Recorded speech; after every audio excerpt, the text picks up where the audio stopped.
I tell you what, if we were in a boat, we'd sink. Everybody's on this side.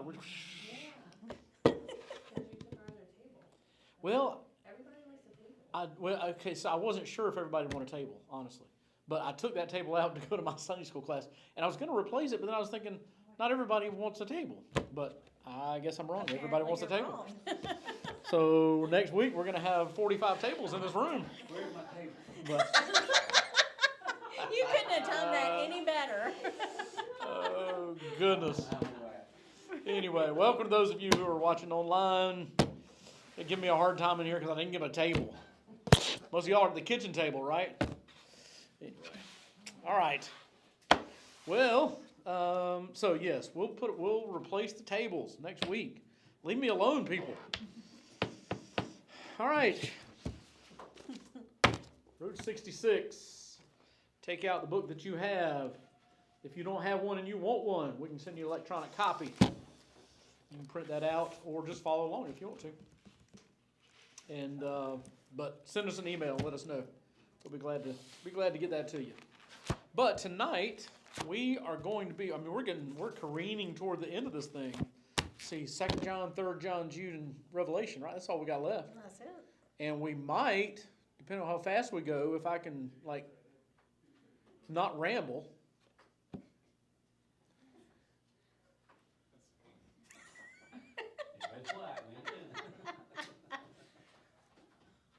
I don't even know what to say. He just joins, and now he thinks he owns the place. Anyway, we might even cover 2nd and 3rd John here tonight. I don't know about that. Yeah, we might could. Yeah. So we'll see. We shall see. So, yeah, we're gonna be finished pretty soon, and then we'll take a week off and do whatever we feel like doing. In fact, maybe let's let Tim teach that week. Oh, yeah, Tim, you would love that, wouldn't you? And then I will sit out here. With a table. I don't know. I'm not going to complain. And anyway. And then we'll start in the book of Revelation if everybody still wants to do that. I guess if y'all want to study something else, I'm not dogmatic on that issue. So the question is, will we have a book for Revelation? No, we will not have a book. No book. Mm-mm. Well, A book. yes, The the book. book. That's Yes. And we'll just open it up and we'll just go. We will just go. And what I really will need to know, though, and I'm not even joking about this, like on a scale of 1 to 10, I'm going to want to know how detailed people want to be. No, I'm not kidding about that. Because I know I've told y'all before, but one time it took me 2 years to go through that. And that's my style. I like that. But I know I'm in the vast minority on that. So, I guess one would be let's go through it in a day. I could do that too, but You could do that? yeah, but I mean you're missing a whole lot. You're missing a whole lot. Right. It would be. I've shared it. 6 a.m. and finish at midnight? I do it in my new prospective members class. I start from the beginning of time and go all the way to the end of time, and you can do it in about 10 minutes. You just miss a lot, obviously. So definitely not a verse by verse. So and then a 10 would be the 2-year study. So Is that gotta- the verse by verse? that's word by word. Yes. Word by word? Yeah. I mean, just about, maybe phrase by phrase. Because honestly, and I mean, there is a place for that, because so much of the book of Revelation is symbolic wording that is rooted in Old Testament truth. And so when it's talking about something that is golden, what is that referring to? When it talks about stars, what is that referring to? I mean, every word has meaning, but so, y'all just be thinking about that. We've got, what's that? We got over a month before we got to worry about that. But so anyway, just be thinking, and I'll go whatever pace people want to go at. I feel like a 5 to 7. And then there's also another question is, usually when people, I mean, let's just be honest. Usually when people want to study the book of Revelation, they want to go they want to jump over to chapter 6, like just like that, because that's the four horsemen, the four horsemen of the apocalypse. I'm not talking about wrestling back in the 90s. I'm talking about four horsemen of the apocalypse. And but there's a lot that goes on before that, because you talk about the vision that John is introducing. He gives in Revelation chapter 1, he gives the outline to the book, which we'll talk about when we get to the Route 66 part of that study. We go through the letter to the churches in chapters 2 and 3. 4 and 5 are a huge worship service that takes place it only crescendos and gets bigger. And Tim, no joke, that's something that you haven't done music before in a church, you would appreciate, because it starts off small and it gets to like the myriads and myriads of people you can't count, all singing together and praising God together. So anyways, it's pretty cool. But so I need to know, do we want to take time and cover those? Or are we going to jump right into chapter 6 and let's just talk about what it's going to be like in the future, down the road? So, anyway. Okay, 2 John. Take out your book. Let's look at 2 John. And for you to get the most out of this study, it will require a little bit of homework on your part, but nobody's taking that up, so nobody will know. But it's just a matter of whether or not you want to learn it and kind of see some cool information. Let's talk about who wrote it, because we just assume, well, it must have been John because it's got John on there. But there's a lot that goes into this. An ancient writing from the early 2nd century. Now, understand when we're talking about early writings, this is not, we're not just talking about an academic exercise. If we want to know who wrote the thing and what the opinions are about it, you go to as close to the source as possible and you ask them. I can't quote what I heard today, but you think about something that was written today, and our opinion about the truthfulness of it and the facts surrounding it are going to be more reliable than somebody who comes across that same book in 100 years from now. Because the closer you can get to the source and find out what they were saying about it, the better off you are. So, when we're talking about an ancient writing from the 2nd century, that's the 100s AD. Actually, if you want to get extremely academic, it's AD 100s, but whatever. I digress. But you're talking about close to the original, and so it's kind of like an E.F. Hutton moment. You want to listen. So an ancient writing from the early 2nd century attributes 2 John to the elder John. The elder John. So some would say that that's different from the Apostle John. Because just like in today's age, there are hundreds of Johns that are out there, right? So which John are we talking about? But it's hard to imagine that the church would have included such a small letter on a limited topic from somebody other than the apostle. This thing does not cover a whole lot of ground, and we're about to find out on it in just a second. It has a claim to fame to it as far as its size is concerned. Not only that, but it's not a very broad book. It's not covering a lot of different subjects like Colossians does that we're talking about on Sunday mornings, or 1 John did that we talked about last week. Nope, this is very limited in its scope, and so would anybody really care if it didn't come from the John? In addition, 2 John is so closely associated with 1 John that it leaves no doubt that these two letters were composed by the same person. Striking similarities also with the Gospel of John reveal that all three of these have the same author. Okay, they just have to. Now, you may come to the conclusion that it was not the Apostle John, but it's hard to imagine that these were written by different people, different Johns. They were all First John, 2 John, and the Gospel of John had to be all written by the same person.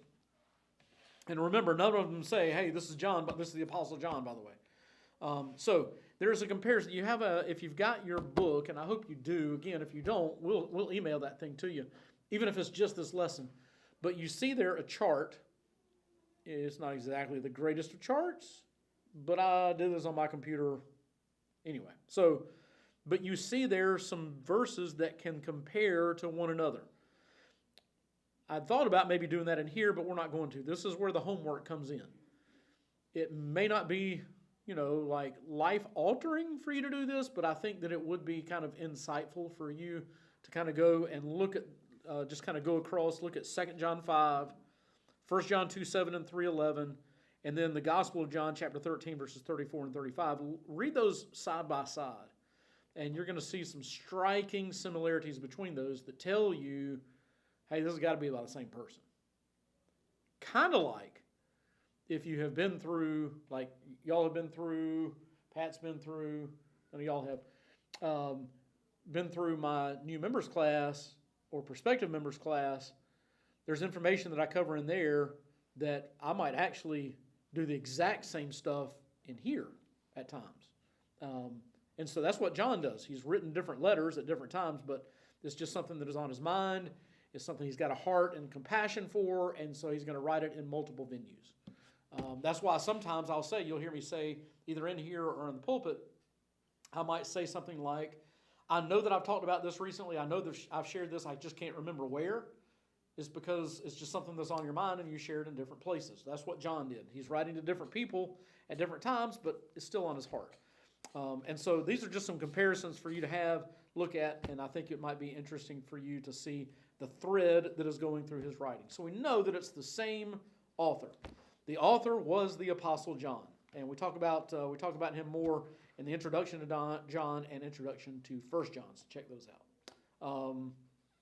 The date of writing. Most likely, John composed this letter from Ephesus, the city of Ephesus, at about the same time or shortly after he wrote the first letter, which we said was in the first half, sometime in the first half of the first of the 90s, the 90s. Okay, but who is he writing to? And this is where things kind of, there might be some disagreement in this, but some commentators, like scholars, people who are a lot smarter than I am, they believe that it makes the reference there in the first verse that it was written to the chosen lady. So who is the chosen lady? That's the question at hand. Again, another example of why sometimes going word by word is necessary, because it gives you some information that you wouldn't get otherwise. The chosen lady, some people say, refers to an actual woman, a particular lady. Therefore, the letter was written to a particular lady and her children, whom John knew personally. So, if that's the case, if he wrote to a particular lady, who was the lady? That's kind of a question that follows. And there are some strong suggestions that have included Mary, the mother of Jesus, who would also be the adopted mother of John himself. Remember that? Jesus looks down at them and says, hey, here's your son, talking about John the Apostle, and then talks to John the Apostle and says, here's your mama. So they kind of adopted one another in the name of Jesus. And so it's possible that he was talking to her, his adopted mama, if you will, or Martha of Bethany. Mary and Martha, and Lazarus.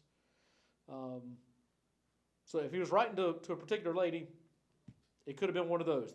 That's what they're advocating for. Now, there's good reasons that they come up with this, okay?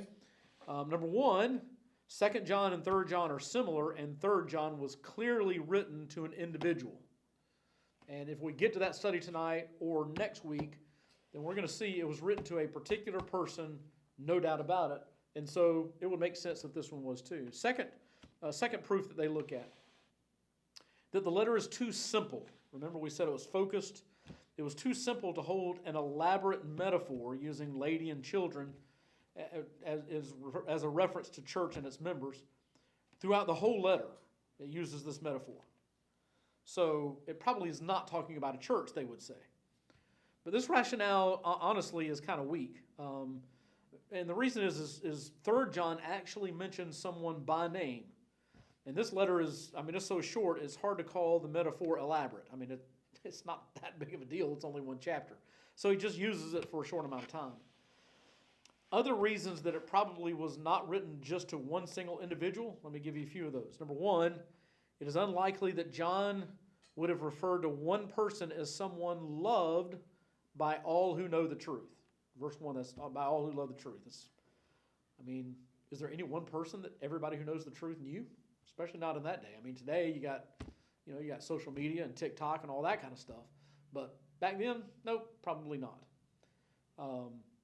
Number 2, apparently some of the children walked in the truth and some did not. This would appear to indicate a number of children or people. He uses the metaphor children, but probably referring to people, number of people that is larger than the normal family of one lady. And then the third reason it's probably not just a one specific individual is the recipients are sometimes referred to in the singular and sometimes in the plural. And it would be odd and unlikely to address a single family like that. So, here's what I come to. Here's as trying to weigh all the evidence one way or the other. It is best then to see this letter written to a church and its members. And that would be a lot like Paul's designation of a church in a given location. In 1 Peter chapter 5, he uses the same kind of language. No doubt that the chosen or elect lady goes back to John's image of the church as the bride of Christ. John's going to use that in the last book, and so he probably has that in mind here when he's writing 2 John as well. So we can certainly see how it would have great application for us as well. Okay, so what is the outline of the book? He starts out the first 3 verses with just the normal greetings, kind of what they do. He talks about walking in the truth, verses 4 through 6. Third of all, guarding the truth. And then the last couple of verses are just a conclusion. Now, one thing I want to mention again, when you go to write your own book, and I'm sure y'all are going to do that when it comes to the Bible, when you are referring to a book that has one chapter, like 2 John, 3 John, Jude, Titus. Is it Titus or Philemon that's got one? Which one is it? One of them has more than one. I don't want to say wrong. Okay, Philemon. Philemon has one. Titus has 3. So Philemon has one. You know, you don't put, technically speaking, you don't put chapter and verse. You simply put verse. So that's why up at the top, when you see 2 John 5, there's no chapter 1, verse 5. It's just verse 5. So, whatever. Okay.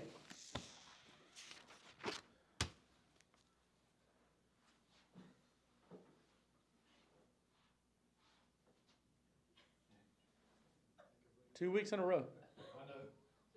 I'm just saying. Oh, no, last week we had 2 tables. They sat at different tables. I'm just saying. Anyway, marriage counseling is available.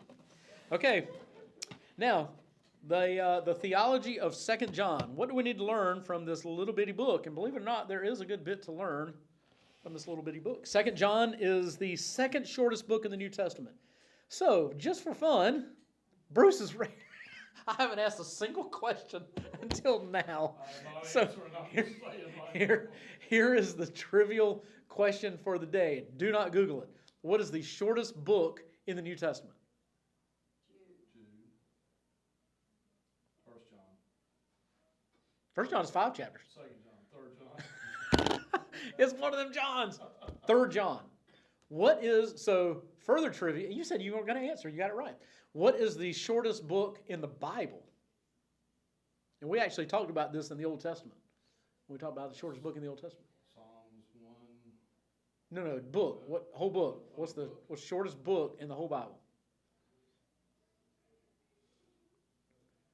Isn't it funny how wording can throw you off? Because it's 3 John. 3 John is the shortest book in the entire Bible. But anyway, 2 John is the shortest book in the New Testament. It contains only 245 words in the Greek text. Don't you wish I would preach like that? Not happening. Okay? 245 words in the Greek text. In spite of its brevity, its shortness, the letter packs a powerful punch. I'm going to say the same thing about 3 John as well. Okay, so here are 3 things, and one of them is going to probably, for most people, I mean, this was true even 20 years ago, 30 years ago, 40 years ago, but especially now, with the cultural emphasis being what it is, it has a tendency to make you very uncomfortable.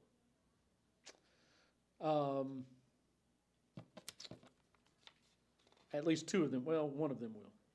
Okay, so the first one is this: the limitations of Christian hospitality. Ooh, here we go. It's going to make you squirm a little bit. At least the last part of it will. The gospel was spread. Here's how it was spread. Remember, they didn't have internet and all that fun stuff. They didn't even have printing press. The gospel was spread as traveling evangelists and teachers went from place to place. Believers would assist these messengers by putting them up in their homes and giving them provisions upon their departure. If I bring in a special guest speaker, I put him up in the Comfort Inn down the street. That's not how it worked then. I remember the days when if you had a visiting preacher, somebody in their house, that's where they'd stay, right? Save the church some money, okay? Which is what we'll be doing from now on. But anyway, so I need to bring in a special speaker though to do that, don't I? So that's kind of how it worked. That's why hospitality was a prized virtue. It wasn't just to be nice or whatever. It was because the gospel was at stake. And much like today's world, though, tolerance was the main theme of the day. Tolerance. What now? You're not going to make it third. Depends on how long I want to talk about tolerance. So, tolerance, as probably everybody in here knows, as they understand it, tolerance is saying, you know what? You believe different than I do, but we can still coexist. We can still be friends. People cannot believe in God. They can be an atheist, and you can still spend the 4th of July hanging out with them. Okay? At least I hope you can. That's what Jesus did, right? However, and that's like how we understand tolerance. Probably most of us, maybe not everybody, especially since I don't know who's watching. I'm not sure what your definition would be. However, the new definition of tolerance is different, which is key. Because what happens is if we don't know the difference, when today's world starts talking about tolerance, we start shaking our head yes. When we may or may not, I know that I don't, believe what today's definition of tolerance is. Today's definition of tolerance isn't that we can coexist and we can all get along and all that kind of stuff, even have different beliefs or whatever. Today's tolerance means that you must see the other person's belief system as equal to yours. And it must be not just put up with, but it must be accepted as on the same lines as yours. Your truth is different than my truth, but it's still equal. And I'm just telling you right now, I know that this sounds bigoted and small-minded, but any belief system that points you in the direction other than Jesus as Lord and Savior and the only hope of the world is going to doom people to hell for eternity. And in my mind, I cannot accept that as equal to what the Bible teaches. I just can't. And I don't see anything loving about affirming something other than what the Bible says. I think it's horrible. I think it's cruel to do that. So that's the difference between. And so when I'm talking about tolerance, that's the kind of tolerance I'm talking about. Is the world's definition of tolerance, not ours. And so tolerance was the theme of the day back then, as it is now. And Gnosticism, again, here's that word keeps coming up. That's why we had a whole lesson on Gnosticism alone. And so see that handout. It's there in your book if you have your book. But Gnosticism made it possible to take truth from various religions and mix them into one belief system. We take a little bit of Judaism, take a little bit of Christianity, take a little bit of paganism, and that's where we are today. You take what you like and discard what you don't. We like the loving part of God, but we don't like the wrath of God. We like heaven, but we don't like hell. And so we put this away and we accept this, and we like this part of, hey, go live it up however you want to, as long as you don't hurt other people, and let's take that. That sounds good, and all that kind of stuff. And let's kind of mix it in together, and let's make that our religion. And the Gnostics spread their message. Now, check this out. the same way as true Christians did, which was you have proponents of that who would go around and they would teach it to different places. And so people would open up their homes to these teachers who were coming in town. John insisted that the purity of the gospel be preserved within the true church of Jesus Christ. It must remain pure. So in light of that, though love, remember, he is the beloved apostle, right? The one who emphasized love, the one who gave us the greatest, at least what is considered today, the greatest verse in all the Bible, for God so loved the world. That John, he taught that the expression of love through hospitality should be, and I should have made you write this word, so you underline it, write it, put a circle around it, star it, whatever. Hospitality should be denied to those who were spreading false teaching. Because the gospel was at stake. The gospel is at stake today, and it may sound mean and bigoted, but we've got to preserve the gospel. I should preach that on Sunday. Glenn, record that. I'll let you say it Sunday.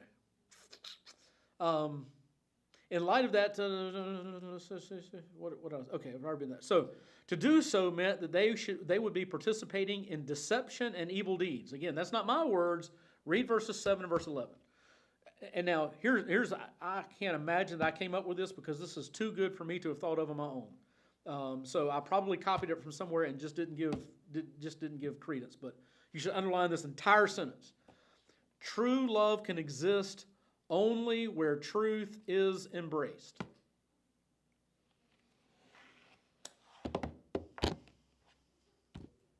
So, why do we insist upon truth? Because it's the only petri dish. It's the only garden where real love can grow. So that they just go hand in hand. And if you discard one, you're going to get rid of the other. Okay, so that might dig a little bit. And so let's just dig a little bit more. Let's make it a little bit more uncomfortable. Here's the second truth.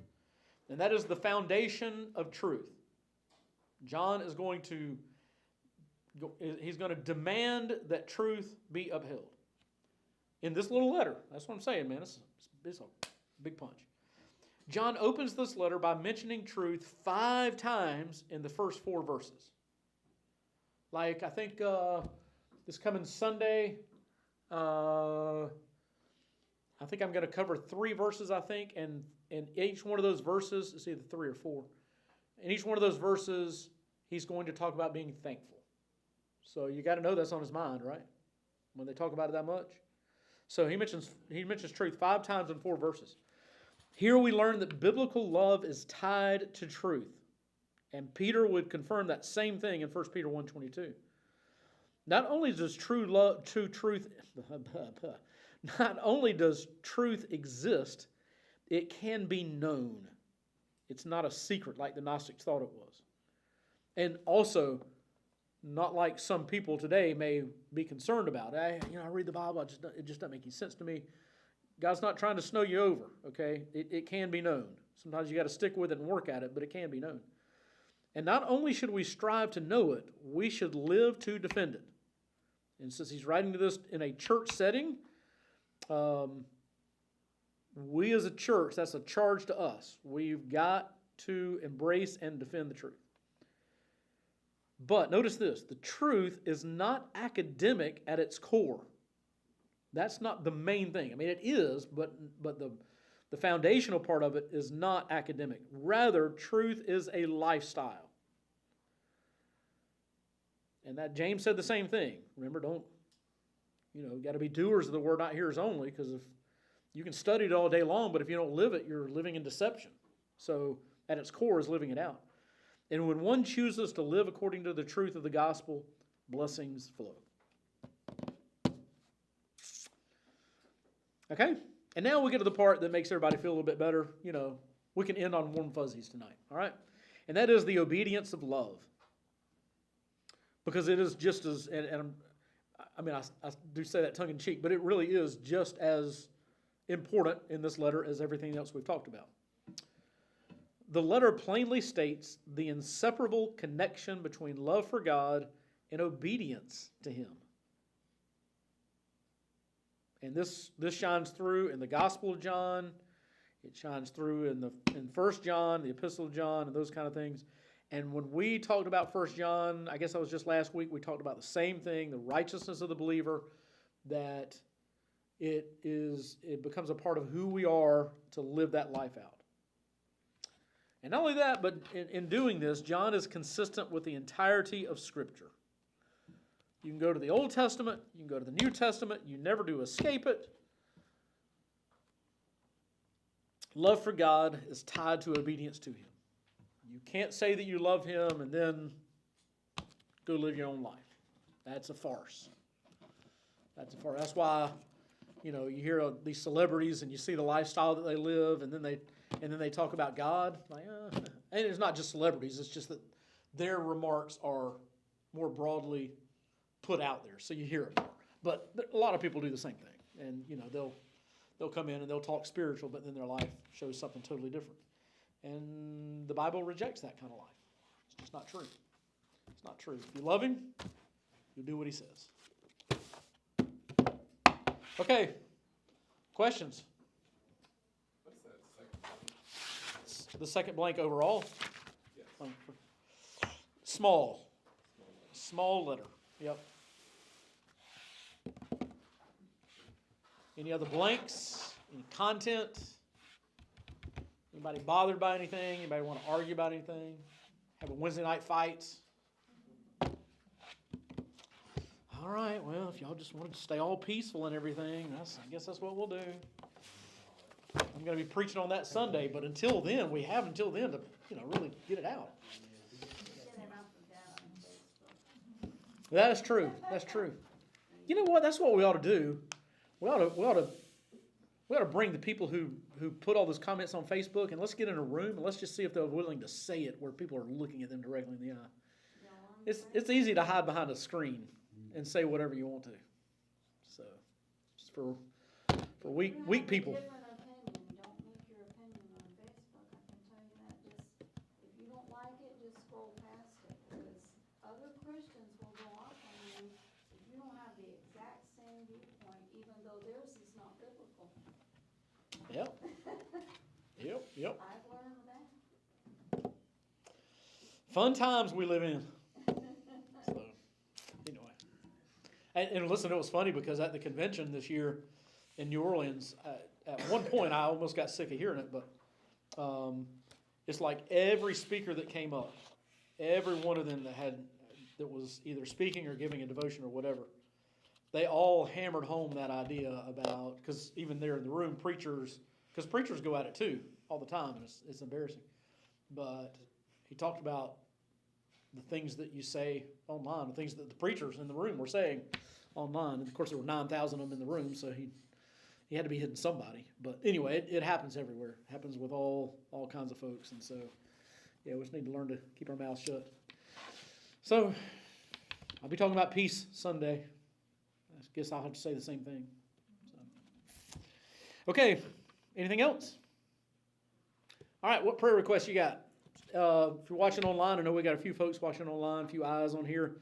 If you want to share any requests, put them in the comment section, and we'll be sure and pray over those tonight. Candace, you got any in advance? We actually do not have any tonight. We do have Mike Holtz is in the hospital. He had a little procedure done today, and so talked with Betty a little bit ago, and he's doing well, I think. And of course, he might still be on his meds. I'm not sure. But anyway, he's got to spend the night in the hospital, but he should get to go home tomorrow. So that's a good thing. Good thing, doing well. Certainly want to continue to remember Jose Ramirez's family, and with his tragic death last Monday, and Hispanic congregation meeting above us. They're still working through all that. And by the way, just by way of announcement, for those who did not hear on Sunday, because I found out there were some people who did not know. In fact, Candace, while I'm thinking about it, probably want to send out an email to the church that we will not be having. They were supposed to feed us this coming Sunday. That just something they wanted to do. They're going to postpone that until October the 1st, October the 15th. They're still working out a date, but it's postponed for a couple of weeks anyway. So we will not be eating a lunch here at the church this Sunday. The funeral is Saturday. Yes, it is. And I think the obituary is on Fox and Week's website, so if you can check that out if you'd like to. What requests do we have in the room? Anything? My Yeah. nephew, he has a daughter, so that makes me a great, he actually has a grandchild, great aunt. Yes, and, his grandson. Oh my goodness. Yeah, and How old? He was only, I think he was only, I wanna say 3 or 4. Oh my goodness. I had Ouch. never met him, but I knew of him, and, so he is having a hard time dealing with that, his family, and he's actually now in rehab. Hmm. So just pray for him and his recovery, All right. Somebody in Becky's family yeah. had a drowning of a 3-year-old, and so they're obviously struggling with that. Who wouldn't be? Do you want a name Um, or no? yeah, he's just my nephew. Okay. All right. Family. Okay. What else? Anything? Mark and Sandy's daughter. Okay. Delivery. Yes. Mark and Sandy, their daughter is giving birth a lot sooner than what they had anticipated, and so are they inducing tomorrow? They're inducing tonight. Tonight. like That's right. 6. That's right. Yes, late. That's right. So anyway, yep. Pray that all goes safely. And Sandy's over there with her, and we'll be over there for 2 or 3 weeks, and so that's a good thing. But anyway. Okay, let's go to God in prayer. Anybody? No, nothing showed up online, right? I know I didn't see anything. No. Okay. All right, let's go to God in prayer then.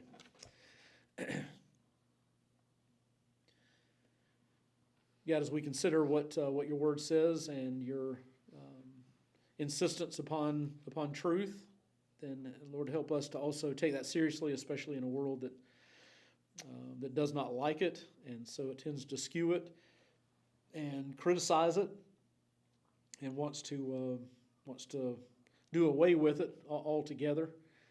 And so help us to be defenders of that truth, not because we're better than or smarter than or any of that, but just because you, as our Lord and Master, you are the truth, and so we certainly want to side on with you. So God, we thank you for the word that guides us into all truth. Help us to be students of it, and I thank you for those who are here so faithfully week after week. They're either here in person or watching online or maybe even watching a recording, and that you would bless them in their studies as they have a great interest in what your word has to say, and that they would grow, because you said if we're seeking after you, if we're seeking after righteousness, we'll be sure and find it. And so, God, that's what we want to do. And also, as we've talked about, as James so plainly says, help us to be doers of the word and not hearers only. God, you know the concerns that we have and the prayer requests that have been raised. This family that has lost the 3-year-old or whatever that age was, such a tragedy there, and what more time is there where your strength and your peace and your clarity is needed for that family. And so I don't know their relationship with you or anything like that, but I pray that you draw them to yourself and that they would experience your goodness in their lives in this time of tragedy. And speaking of tragedy, we're still so concerned about the Ramirez family and the Hispanic congregation, that you would uphold them and that they would turn to you in hope, and that they would experience you in ways that they probably talk about. They've talked about. In fact, Jose probably taught on it many times about how to rely on you in difficult times. And so, Lord, I pray that they would be able to experience that by experience this time. And God, you know the other things that we hurt over and that concern us, take up our thought processes, and yes, worry. we want to try to sound spiritual sometimes and act like we don't, but we do. And so you know the things that worry us. And God, I pray that you'd calm our hearts and you'd give us an extra measure of faith, because sometimes we need that, at least it feels like, more than at other times. And so meet our very needs and help us to know that you walk with us and give us great comfort in knowing that. God, we look forward to Sunday. May our worship be true. Prepare our hearts for that time of worship, and help us to really encounter you, so that it's not just going through the motions. It's not just another week at church, but it is really what you designed worship to be. Thank you for our time together tonight, and pray that you'll be with us as we head our separate ways. In Jesus' name, amen. All right. Thank you all for hanging out with us, whether in person or online.